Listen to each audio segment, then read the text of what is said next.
Bonjour à toutes et à tous, bienvenue sur KTV, Kwezi FM, le 106.9 pour un temps de parole toujours en direct à la radio et à la télévision. Vous êtes plus de 150 000 personnes ce matin à nous écouter et on vous en remercie.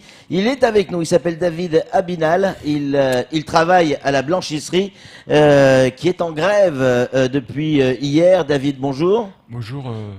Vous êtes donc délégué syndical, je crois, pour FO. Oui, c'est ça ? Oui, tout à fait, monsieur. La blanchisserie est en grève depuis hier. Qu'est-ce qui se passe ? Pourquoi les salariés ont décidé de se mettre en grève ? Ben, ça s'est passé en fin de compte depuis le 20 août. On leur a adressé un courrier avec un préavis de grève. Oui. Du coup, ils n'auront pas répondu à vos revendications. Voilà. Oui. Du coup, on a engagé la NAO à partir du 5 septembre. Oui. Et ils avaient jusqu'au 7 pour donner leur avis favorable. Oui. Du coup, ils ont bloqué la discussion. Oui. Et du coup, je leur ai dit, si vous claquez la porte, moi aussi, j'ai engagé la grève à partir du lundi 9 septembre. Et c'est ce qui s'est passé. Et c'est ce qui... voilà. David, parmi les revendications, certaines semblent légitimes. Vous demandez une augmentation de salaire. 50% d'augmentation de salaire, c'est énorme. On nous dit que la direction serait prête à accorder 15%. C'est déjà une augmentation à 2 chiffres. C'est déjà énorme dans une entreprise. Oui, mais vous connaissez... Bien dans le micro, David. Oui, vous connaissez le SMIC à Mayotte ? Oui. 1148,12. Oui. Vous pensez qu'avec ça, on peut assurer sa famille ? Moi, c'est ce que vous touchez aujourd'hui ? À l'heure actuelle, on touche un peu plus que ça. Oui. Mais c'est ridicule, quoi. Oui. Donc vous demandez quand même 50%. Oui. Et les 15% pour vous, c'est pas suffisant ? Non, c'est pas suffisant, monsieur. Ouais. Faut dire aussi que nos conditions de travail, sont éprouvantes. C'est-à-dire, pourquoi elles sont éprouvantes ? On travaille dans une blanchisserie industrielle. Oui. Il y a beaucoup de chaleur. Oui. On n'a pas des postes assis. Oui. Il y a des ports de charge lourde. Oui. Il y a des gestes répétitifs. Donc tout ça, ça aggrave nos conditions de travail, quoi. C'est pour ça que vous demandez une prime de pénibilité. De pénibilité, c'est voilà. ça, hein ? D'accord. Quels sont les rapports que vous avez avec votre direction aujourd'hui ? Mon directeur s'appelle Damien Meyer. Oui. Il est connu, Oui. il est installé depuis 2007 à Mayotte. Oui. C'est lui qui a repris la blanchisserie de Mayotte. Oui. Après, c'est un homme comme un autre, mais c'est pas un homme qui est favorable au dialogue. Oui. Si on en arrive à la grève aujourd'hui, c'est qu'il n'a pas tendu la main. Oui. Il s'est bloqué sur ce qu'il pensait que pour lui c'était normal de nous accorder, mais que nous on trouve défavorable. Ouais. Comment ça va se passer ? On nous dit qu'il y a une prochaine réunion prévue aujourd'hui à 10h. C'est ça ? À 10h. Ce matin. Voilà. Qu'est-ce que vous attendez de cette réunion ? Qu'ils nous augmentent les salaires. Ouais. Ouais. C'est simplement ça. Ouais. Après il y a d'autres. Il y a 6 points. Allez-y. Deuxième point, majoration des heures supplémentaires. Ouais. Troisièmement, manque d'effectifs, c'est-à-dire embauche de personnel. Ouais. Nous on veut 4 personnes, lui il en veut que 2. Ouais. Il parle de 2,3 EP, je sais pas quoi là. Ouais. Équivalent temps plein peut-être ? Oui, voilà. Ouais. C'est-à-dire 2 plus un mi-temps, quoi. Ouais. Mais c'est pas bon. Après, il y a une mise en place de la prime à la participation. Parce que quand même, les salariés bénéficient quand même à la prospérité de la blanchisserie de Mayotte, par leur travail. Il y a quand même un bénéfice. Elle tourne bien cette boîte ? Notre plus grand client, c'est l'hôpital de Mamoudzou.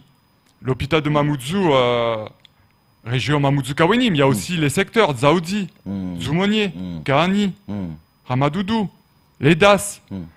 Ça fait quand même du chiffre d'affaires tout ça. Plus les hôtels, plus la Colas, plus le DLEM, la base navale, Air Austral, le groupe Sodifram, et j'en passe, et les maisons d'hôtes. Imaginez le bénéfice. Vous avez une idée du bénéfice de la structure ? Il reste bloqué. Il veut pas... Quelles sont les autres revendications ? Il y en a 6. Après, il y a la mise en application des jours fériés chômés et payés qui sont le 1er janvier, l'Aïd el-Kébir, le 1er lundi de Pâques. On est obligé d'aller travailler. On ne nous demande pas notre avis, on est obligé. Il nous dit il y a du travail. Alors que c'est des jours dans le code du travail où on reste à la maison, chômé, payé. C'est pas normal. On travaille du lundi au samedi, monsieur. Pas de jours de récupération. On n'est pas aux 35 heures. On fait plus que les 39 heures. Tout ça, ça choque là-bas. Moi, ça fait 10 ans que je suis dans la boîte. Il y en a qui ça fait 15, il y en a qui ça fait 20 ans. Et vous pensez qu'avec 1148,12, avec une famille, il n'y a pas qu'un enfant. Hein. Ouais. Bon, ben, Camar, une question pour David. Comment ça se fait qu'en 10 ans, par exemple, vous ou d'autres qui ont fait 15 ans, le dialogue est devenu aujourd'hui un dialogue de sourds? Comment ça se fait que ce patron auquel il vous a vu grandir ou faire grandir cette boîte, aujourd'hui vous tourne le dos quelque part? Parce que le personnel, au début, il est toujours dans une relation papa, quoi. On voyait notre patron comme un papa. Ouais. Du coup, on espérait toujours qu'il nous tende la main ou on avait espoir qu'ils disent un jour, bon, je vais vous augmenter. Justement, là, depuis le 1er janvier 2019, il a renégocié son contrat avec l'hôpital. Il a augmenté ses tarifs. Ouais. Il nous a même pas dit, bon, j'ai eu une augmentation de mes tarifs avec l'hôpital, bon, je vais vous tendre la main, je vais augmenter un petit peu vos salaires. Ouais. Il a fermé sa bouche et il nous... Ouais.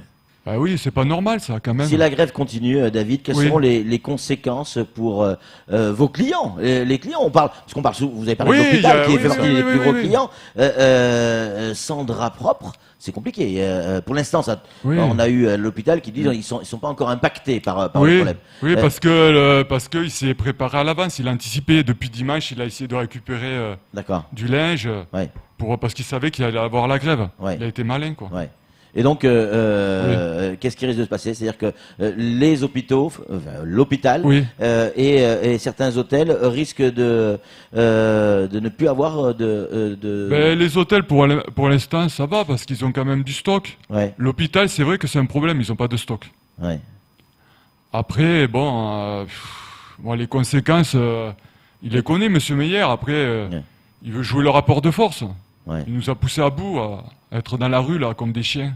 Est-ce qu'il n'y a pas un médiateur? Est-ce qu'il y a pas, vous n'avez pas fait appel à un médiateur, quelqu'un qui pourrait enfin dénouer avant d'arriver dans la rue, quoi. Oui, hier, il y a eu une réunion à 14h avec Alain Ziz, le secrétaire général de FO. Il a su quand même dialoguer avec lui. Je ne sais pas s'il a réussi à lui tenir le faire changer d'avis. Oui. Mais quand même, on a senti que pour aujourd'hui, à 10h, il va nous annoncer son chiffre par rapport aux augmentations de salaire. Ah, donc il y aura une proposition d'augmentation de salaire aujourd'hui. Voilà. Ouais. Il y a peut-être une bonne nouvelle aujourd'hui alors. Oui, mais la balle est dans son camp, comme toujours. Hein. Vous êtes prêt à négocier? C'est pas forcément entre 15 et 50%. C'est pas forcément 50%. Oui, moi je suis prêt à négocier. Oui. Mais on va voir ce qu'il annonce. Ouais. Après, ce chiffre, c'est privé, ça va se passer entre nous et M. Meyer. Ouais. Mais on veut qu'il fasse des efforts. Oui, voilà, tout à fait, monsieur.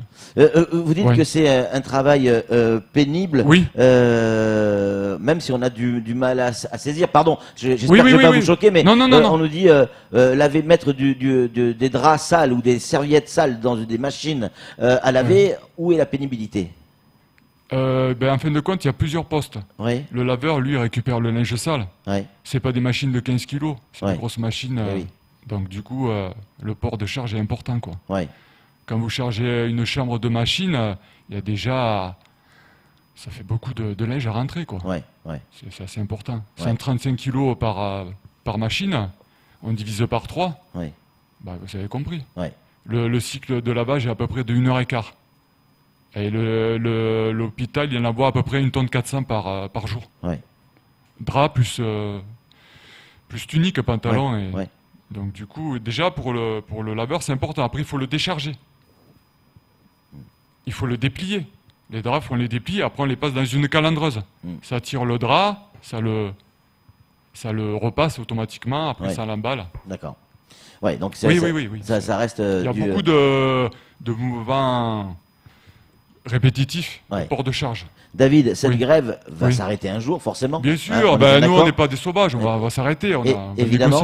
Est-ce que vous avez pensé à l'après? Vous disiez tout à l'heure, Damien ou Monsieur Meyer, c'est notre patron, mais ça a toujours été un peu notre papa. Oui, donc il y avait tout des relations qui vont peut-être au-delà des relations salariés-patrons. Est-ce que vous avez pensé à l'après, après cette grève? Est-ce que les relations vont être les mêmes? Elles vont revenir comme avant? Ou il y aura maintenant il y aura quand même une transition. Ouais. Peut-être que là, forcément, il va subir dans son amour-propre. Ouais. Ben oui, pour lui, c'est comme une rébellion, quoi. Ouais. Je pense pas qu'il accepte ça. Ouais. Après, bon, il faut qu'il se mette à la raison, qu'il se dise que que ces salariés contribuent à la richesse de l'entreprise. Oui. On est tous là pour le bien de l'entreprise, on n'est pas là pour casser le business, quoi. Après, c'est à lui de se dire, bon, les richesses, il faut les partager. Des questions qui arrivent, on nous demande si vous avez fait appel à la DIECT sur un certain nombre de points ou pas. Bien sûr, on a fait appel à la DIECT par rapport aux 35 heures. Ah oui, l'application des 35 heures. À partir du 1er janvier 2019, nous tous, à la blanchisserie, on pensait qu'on allait passer aux 35 heures. Du coup, il a joué avec ça. Vous êtes combien de salariés à la blanchisserie? On est en tout 20 salariés, plus peut-être la directrice d'exploitation, ça fait 21. Ouais. Donc vous n'êtes pas aux 35 heures, et donc vous avez demandé effectivement à la DIECT d'essayer de faire en sorte de faire pression, j'imagine, sur le directeur, enfin sur le propriétaire de... Non, pas de faire pression, parce qu'il n'est pas dans l'obligation d'accepter les 35 heures. Ouais. Donc, du coup, il est passé aux 35 heures effectives.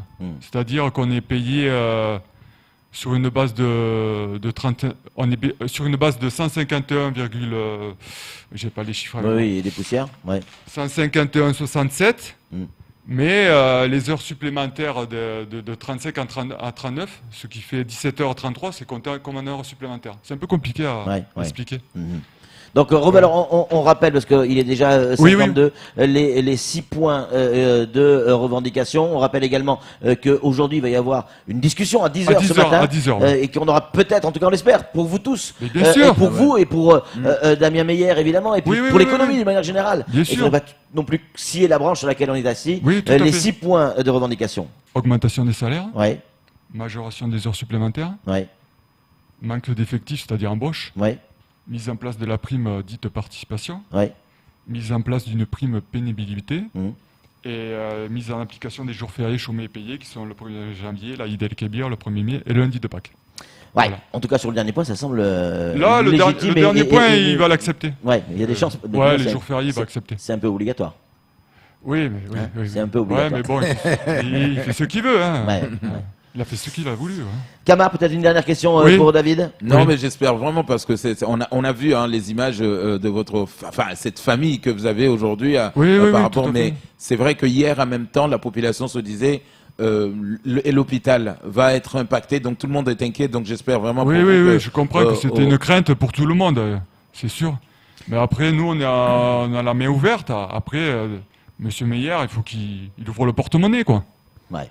En tout cas, comme le dit souvent Hélène Ziz, qui est venu il n'y a pas longtemps sur ce plateau, c'est souvent un rapport de force. Là, vous êtes entré dans un rapport de force. Vous avez tous mis les doigts dans la prise. Il va falloir sortir les doigts de la prise le plus vite possible pour préserver l'outil principal qui est votre entreprise, parce qu'il ne faudrait pas non plus que cette grève amène des conséquences dramatiques sur le plan économique et donc aussi de la survie de l'entreprise. Une entreprise qui va bien, vous le disiez à l'instant. Oui, tout à fait. C'est dommage que ça parte en saucisse. Allez, courage avec les salariés, courage avec la direction, courage avec l'entreprise, courage avec les syndicats et la DIECT. Il faut sortir les doigts de la prise le plus vite possible. Merci David Abilal d'être venu sur ce plateau, d'avoir répondu à nos questions. C'est tout pour ce temps de parole. Tout de suite, la suite de nos programmes.